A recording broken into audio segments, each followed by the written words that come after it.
¿Qué nos dicen los documentos sobre la Colombia de hoy? ¿Qué secretos guardan los archivos de nuestras regiones? Esta es La Voz del Archivo, un espacio del Archivo General de la Nación donde exploramos las historias que construyeron nuestro presente a partir de los documentos que resguardan nuestra memoria. Este es un programa emitido en Radio UNAL, en el formato de la Memoria de la Nación y que hace parte del repositorio del podcast La Voz del Archivo.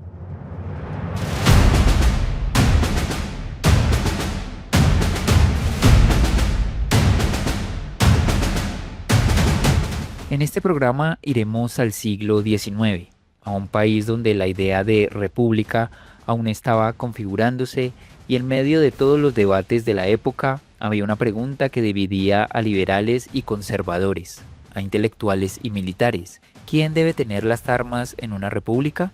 Por un lado estaban los que abogaban por un ciudadano armado, un comerciante o artesano que tomaba su fusil para defender la libertad y el orden cuando fuera necesario y luego volvía a su cotidianidad. Para ellos, un ejército profesional era una amenaza, una herramienta de tiranos. Por el otro lado, estaban quienes, cansados de las revoluciones constantes y los llamados bochinches, clamaban por un ejército fuerte, centralizado y profesional, un poder capaz de imponer la paz, así fuera a costa de limitar esa libertad armada de los ciudadanos. Este debate, que parece sacado de otra época, definió el tipo de Estado y de democracia que tenemos hoy. Y para entenderlo, hoy vamos a conversar con una experta que ha estado con las fuentes primarias para poder contarnos esta interesante historia. Ella es la profesora María Victoria Doctor Roballo, licenciada en Ciencias Sociales, especialista en archivística, magíster y doctora en Historia, autora del artículo Milicias, Guardia Nacional y Ejército Permanente en Colombia 1848-1882, una cuestión de orden y soberanía. Bienvenida a la Memoria de la Nación, profesora, ¿cómo está? Muy buen día, Mario. Muchas gracias. Gracias por la invitación y por hablar de estos temas que parecieran ajenos hoy a nuestros contextos. En primer lugar, agradecerle por aceptar la invitación aquí a la Memoria de la Nación.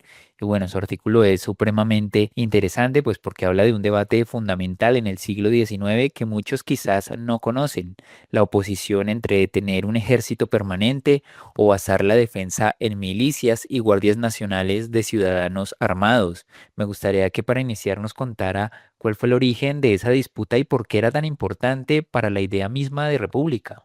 Bueno, es un debate quizás sí de los más fundamentales del siglo XIX, porque tenía que ver claramente con concebir los fundamentos de esa república. Y tenía que ver con los fundamentos de la república en algo que Hilda Sábato ha llamado la experiencia republicana y mejor aún el experimento republicano. ¿Cuál era el lugar de las armas? ¿Cómo configurarla? ¿Cómo construirla? ¿Cuál era el lugar del ciudadano, del pueblo y de la institución armada en relación con el Estado? Entonces, la vía no era solamente una. La vía no era solamente la constitución de ejércitos profesionales, sino que podrían o existían diversas concepciones y una de ellas era construir milicias y construir guardias nacionales, que a diferencia de un ejército de profesionales, las milicias se constituían en poderes regionales más acotados de ciudadanos que tenían de alguna manera la formación civil, tenían una concepción más cercana a la ciudadanía, pero también suscritos en territorios federales, en territorios más pequeños, más acotados, que les permitían un ejercicio de la defensa más cercano también a la población. Es decir, existían dos proyectos de seguridad y de orden y de concepción de la institución armada. Uno que defendía la construcción de un ejército de profesionales garantes de la seguridad y el orden, y dos, una ciudadanía armada organizada en milicias y organizada en guardias nacionales que serían requeridos cuando así se necesitara y su formación implicaba no solamente la formación en las armas, sino una formación ciudadana, una formación letrada. Esto guardaba absoluta relación en este contexto y en este orden republicano con la manera de comprender la democracia, con cómo garantizar la democracia y qué institución pudiera garantizar mejor, diera mayores garantías de la existencia de esta democracia en el orden republicano. Entonces, los liberales de mitad de siglo, en medio de esa concepción liberal, plantearon la existencia de estas milicias armadas que correspondían a la forma de garantizar la soberanía popular y la soberanía de los estados en medio de un orden federal. Estamos hablando un poco del momento político, del momento histórico de existencia de los Estados Unidos de Colombia, donde el territorio se fragmentaba y el poder gubernamental a través de estos distintos estados federales, y allí la existencia en cada uno de ellos de estas milicias de los estados, donde eran los ciudadanos los que guardaban, si se quiere, la seguridad y el orden bajo un concepto de ciudadanía armada. Entonces eran dos concepciones distintas de esta idea del orden y de la soberanía, una fundamentada en las milicias y en la Guardia Nacional y otra en los ejércitos de los estados. En su artículo también nos menciona el concepto, como nos contaba, de ciudadanía armada o soldado ciudadano. Me gustaría que nos contara un poco por qué para esos liberales de mediados del siglo XIX, como los llamados Gólgotas, era tan importante que el pueblo en armas y no un ejército profesional fuera el garante del orden y de la libertad. Eran varios como los fundamentos por los cuales estos reformistas de mitad de siglo planteaban la importancia más de la existencia de un pueblo en armas que de un ejército profesional. De un lado, o principalmente quizás en el fundamento de ellos, estaba una concepción o existía una concepción civilista, como se denominó para la época, y es que era posible que a través de esta formación de la ciudadanía, estos mismos ciudadanos que implicaba tenían unos ciudadanos que tenían una formación educativa, social, política, fueran ellos mismos los garantes, fueran los propios ciudadanos los garantes del orden, que no se requería esa fuerza mayor, que no se requería ese soldado profesional que implicaba en el imaginario republicano liberal una figura autoritaria o más bien de un ejercicio autoritario del poder, no representaba mayores garantías. Para la concepción liberal de medio siglo, era suficiente para el control interno del orden el mismo ciudadano que podría defender la libertad, que podría ser garante de una sociedad de la igualdad, del orden, y en ese sentido sería más garante de la democracia que aquella figura del soldado más profesional. Para las guerras externas, para el conflicto externo, sí estaba y convivía allí tanto la idea del ejército nacional como del soldado profesional. Pero para el orden interno no se requería este tipo de instituciones ni esta figura. Y por eso quizás van a construir todo un proyecto de formación de ciudadanía que va a ser como uno de los grandes pilares de estas reformas de mitad de siglo, formar ciudadanos que fueran garantes de las libertades individuales, de la libertad de opinión, de la libertad de expresión, de los derechos individuales. Y parte de este ejercicio de la ciudadanía incluía el ejercicio de la ciudadanía armada, que se concebía como deber y como derecho, como un derecho porque los convertía a los ciudadanos en garantes del orden, en garantes de la ciudadanía, en garantes de la democracia, pero además un deber en el sentido de dar ese servicio, de ofrecer ese servicio a la República, pero un poco en ese lugar donde se hacía el ejercicio de las armas cuando se requería, pero se dejaban cuando no se necesitaba. En este sentido, por ejemplo, otro de los pilares que fundamentaba este ejercicio de la ciudadanía o esta concepción liberal de las armas y las milicias y la ciudadanía armada tenía que ver con hacer una economía al Estado, con que eran estados de rentas. La República tenía rentas escasas y en ese sentido se hacía una economía al Estado al no mantener grandes ejércitos, cuarteles llenos, etcétera, sino que se mantenían esta ciudadanía armada que hacía, dijéramos, el ejercicio de la fuerza cuando se requería, pero se desacuartelaba cuando no se requería, ¿no? De igual manera, esto estaba acompañado con esa importante idea de formación ciudadana. Era este realmente el elemento que más garantizaba, si se quiere, la democracia y la defensa de la República. Era una apuesta, sí por la civilidad y sí por la educación y la formación de ciudadanos, realmente donde ponía el acento este modelo liberal de mediados de siglo. Y bueno, ya nos ha dado un muy buen contexto de dónde vino este debate y de la posición de quienes veían bien el concepto de ciudadanía armada o soldado ciudadano y bueno, también los que estaban a favor del ejército permanente.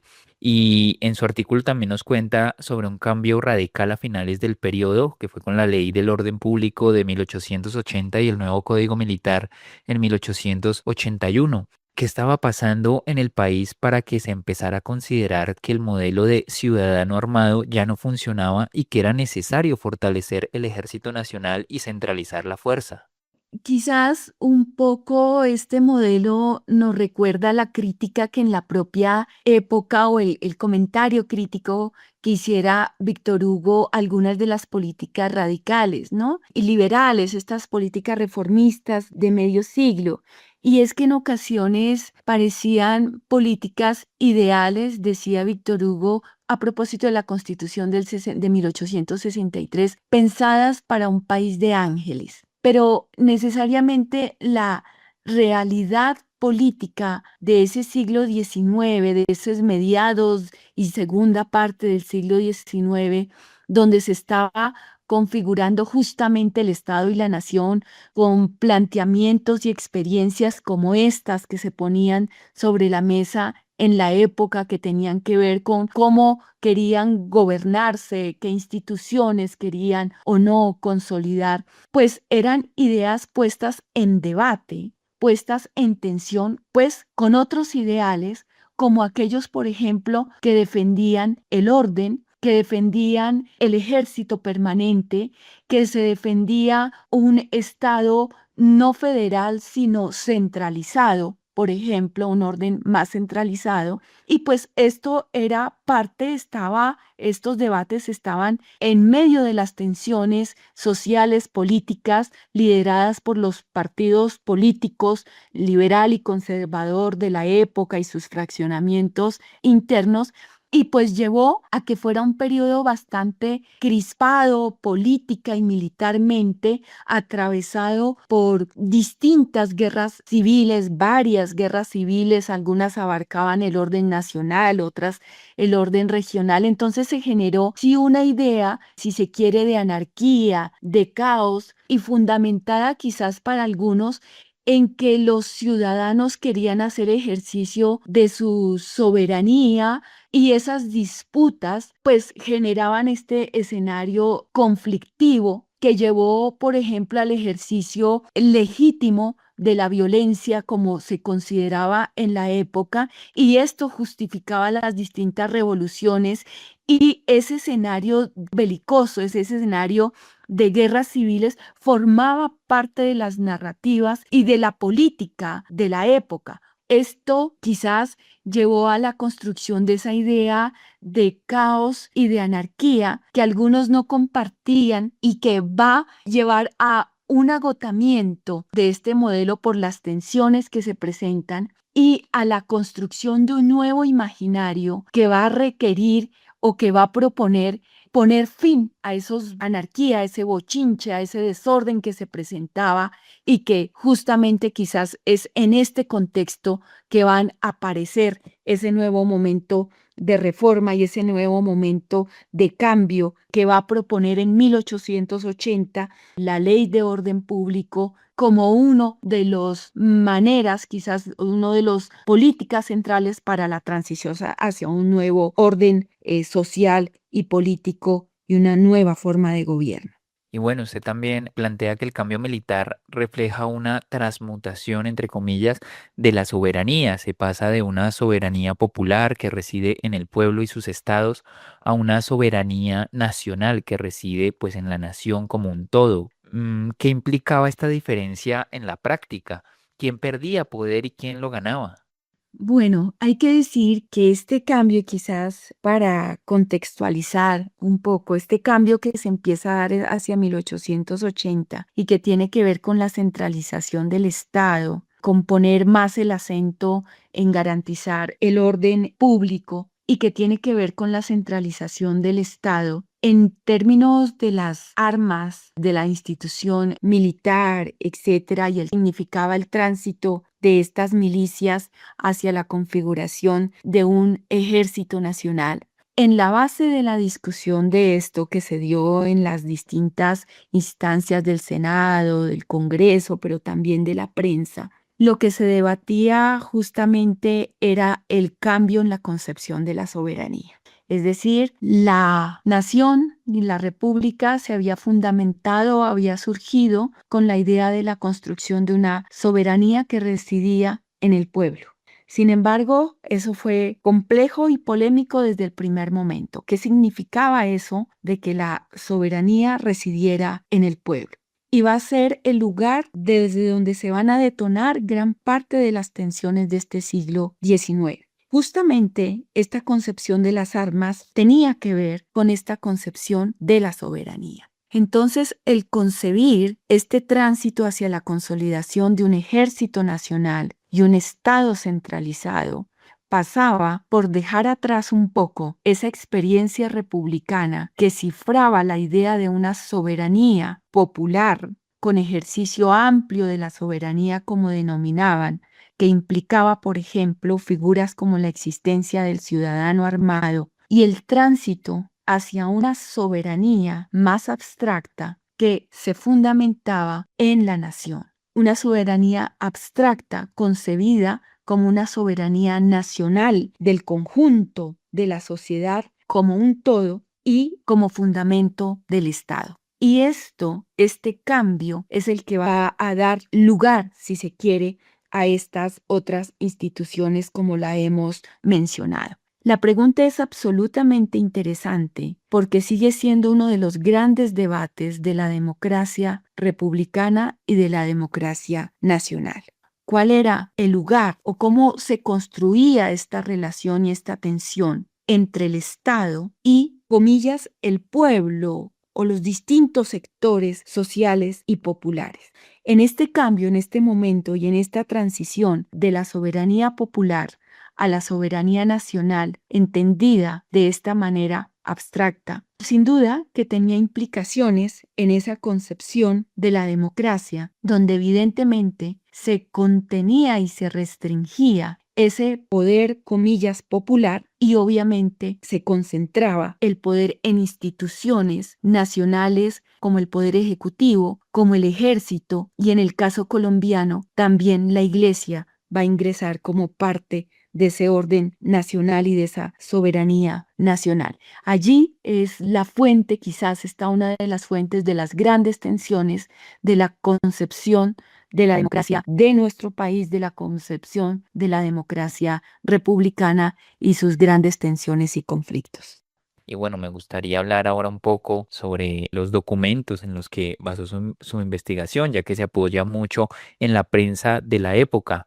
¿Los periódicos eran simplemente voceros de los políticos o tenían un poder propio para moldear lo que la gente pensaba sobre tener un ejército o unas milicias? La prensa en el siglo XIX tuvo realmente un tono bastante político y sí, aunque existían las presunciones de neutralidad y de aproximarse a la verosimilitud, evidentemente eran fundadas a partir de los partidos políticos y se presentaban como órganos partidistas que defendían y eran voceros y defendían principalmente los fundamentos políticos de cada uno de los grupos o sectores, ¿no? Entonces tenemos, por ejemplo, la prensa liberal, una de las fuentes a partir para esta investigación, por ejemplo, del diario de Cundinamarca, pero también estaba la prensa conservadora que había en este momento, por ejemplo, tenía uno de sus órganos de expresión a través del periódico El Orden, que había salido justamente a propósito de estos debates, y entonces sí tenía un sello muy partidista, muy defendiendo la postura de uno u otro sector. También estaba la prensa oficial, la prensa del Estado, que también defendía o también colocaba allí las posturas de los gobiernos de turno. No obstante, tenemos también, por ejemplo, los anales del Congreso y estas memorias donde se puede apreciar la polifonía de los debates, donde se pueden apreciar esas distintas voces, esos distintos matices políticos que quizás permitían dar más cuenta de ese momento político y informar. Ahora, claro que sí, que en medio de estos debates se presentaba información de gran nivel que permitía quizás a la población formarse alguna apreciación o algún juicio de las distintas propuestas del momento. Bueno, ya nos vamos acercando al final de este interesante programa que estamos teniendo aquí en la Memoria de la Nación. Y bueno, ya aterrizando tal vez un poco pues toda esta investigación a nuestro presente, en la actualidad seguimos debatiendo el papel de la fuerza pública, el monopolio de las armas y el equilibrio entre seguridad y libertades. ¿Qué reflexión deja este debate para entender los problemas actuales de Colombia en materia de orden y soberanía? Creo que sí que es un tema en ese sentido bastante complejo, que es una discusión que la vemos reelaborarse en cada momento, donde poner el acento, si en la seguridad, si en las libertades individuales, si en el fortalecimiento de la educación, etcétera. Entonces es un debate que se renueva permanentemente, que pareciera que está en una balanza donde alguna vez se pone más de un lado que del otro esta relación entre el orden y las soberanías y las libertades, ¿no? Creo que el siglo XIX, en esa experiencia y en esos experimentos puestos allí, deja varias lecciones que hoy las podemos ver de alguna manera también como metáforas, porque la realidad colombiana sin duda se ha complejizado bastante. Sin duda, figuras como la ciudadanía armada hoy no pueden ser más que metáforas, porque sin duda parte del proceso de modernización del Estado es la construcción del monopolio de las armas y de la fuerza, donde pues la ciudadanía y la formación ciudadana siguen siendo los contrapesos a los excesos de poder. Pero sin duda hoy el tema se ha complejizado bastante. Hay un mayor número de actores en este complejo nacional y en estas disputas del poder y la democracia. Bueno, allí están puestas importantes reflexiones sobre hasta dónde el lugar, por ejemplo, de la ciudadanía, cuál el lugar del ejército, reflexiones súper interesantes sobre, por ejemplo, el lugar o no deliberante, hasta dónde, por ejemplo, el lugar de la obediencia de los hombres armados, donde comienza el lugar ético y ciudadano. Son discusiones que se siguen renovando en cada momento y que la experiencia histórica nos sirve para seguirla repensando también en cada nuevo momento. Correcto, doctora María Victoria. Y bueno, ya para finalizar, después de estudiar este periodo, ¿usted cree que la desaparición de la Guardia Nacional y la imposición del ejército permanente fue un paso inevitable hacia la modernidad o fue el triunfo de un proyecto político sobre otro? Es una compleja e interesante pregunta, pero creo que si algo podemos apreciar de esta experiencia del pasado colombiano es que quizás no era solo una la ruta hacia ese tránsito a la modernidad. No era solamente una la posibilidad de hacer ese tránsito hacia la modernidad, que quizás existieron diversas posibilidades, pero que en la experiencia colombiana fue esta la ruta asumida, pero que en ese tránsito, que quizás son diversas las opciones que pueden existir en las experiencias de las distintas naciones.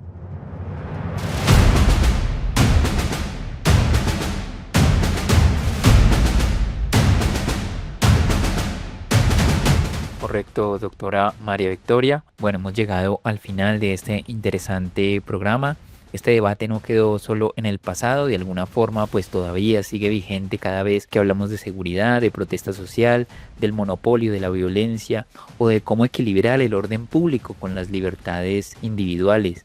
Agradezco a la doctora María Victoria por acompañarnos el día de hoy. Muchísimas gracias, profesora. No, Mario, gracias a ti por la invitación y por, pues bueno, abrir el espacio a estos interesantes problemas. Muchas gracias. Y a ustedes también, a nuestra querida audiencia, les agradecemos por estar conectados cada semana a la memoria de la nación. La próxima semana pues traeremos otra interesante historia para poder entender nuestro presente. Hasta la próxima.